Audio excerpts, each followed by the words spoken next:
River Queen, although it's not actually that new, this is the troubled, in inverted commas, latest from Vincent Ward. I mean, as if there was ever a film from Vincent Ward that wasn't troubled. He's a very, very interesting visionary filmmaker. He made his name with The Navigator, sealed his reputation with Map of the Human Heart, which is a wonderful film, but never looked like it was quite the final cut.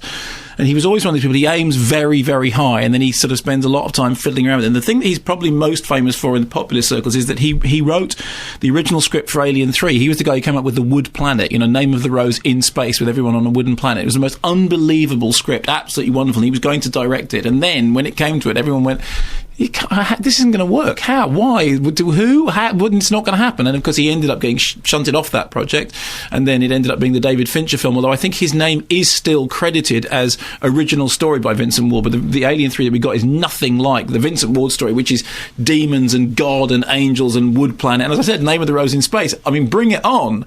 And then he did What Dreams May Come, which was premiered in Cannes, and it was remember Robin Williams was there in Cannes. Your favourite actor? Well, at that point, I didn't have that much of a problem with him because he'd done things like The Fisher King, and he had these great big. What Dreams May Come is set in heaven, right? Vincent Ward aiming low as always. Let's set a film in heaven. It was all CG sets, computer graphic sets, and Robin Williams was walking around holding these CG boards to demonstrate what the film was going to look like. It's great. It's a brilliant idea. Vincent Ward making a film set in heaven, then the film comes out and you go, oh yeah, no, that doesn't work, does it? It's Robin Williams and a bunch of CG visuals, and should have seen that coming. So now River Queen, and River Queen's been around for a long time, and the story that everyone said when they read the script, as they always do with Vincent Ward scripts, the script is absolutely brilliant. The story is set in the 1860s. Samantha Morton is Sarah O'Brien, who's an Irish woman living with the British Army in New Zealand, who are sort of in the process of taking the land away from the Maoris. Her character has a child which is fathered by a Maori, but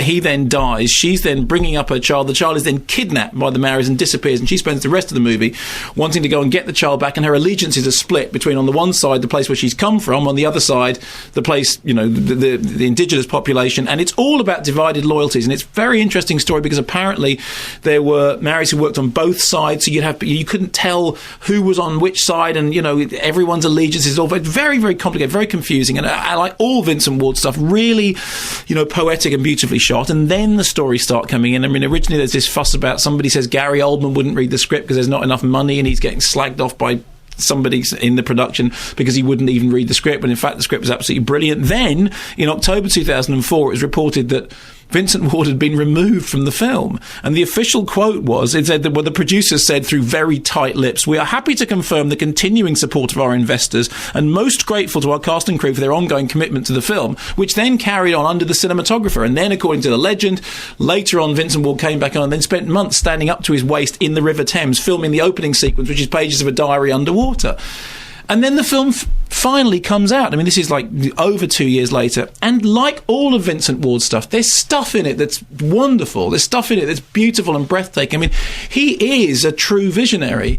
And yet it looks like it's botched together with a bunch of bits. It's like, I tell you what it's like with his films. It's like looking through a kaleidoscope, and on the other side of the kaleidoscope there's a picture of immense beauty, and if you could just see it properly, it would be something wonderful. But it hasn't. It's been fractured and broken and damaged. I mean, he's the master of the flawed masterpiece, and this is nothing like as accomplished as Map of the Human Heart, but it has Samantha Morton in it, and I really like Samantha Morton. I mean, I find her just a magnetic presence, and she gives it her all. I mean, she's really in there and in the scenery and in the landscape, and she's up to her knees in mud, and everything's turned up to her, and she's really going for it. And the story is complicated and interesting, and the scenery is fabulous, and why doesn't it work?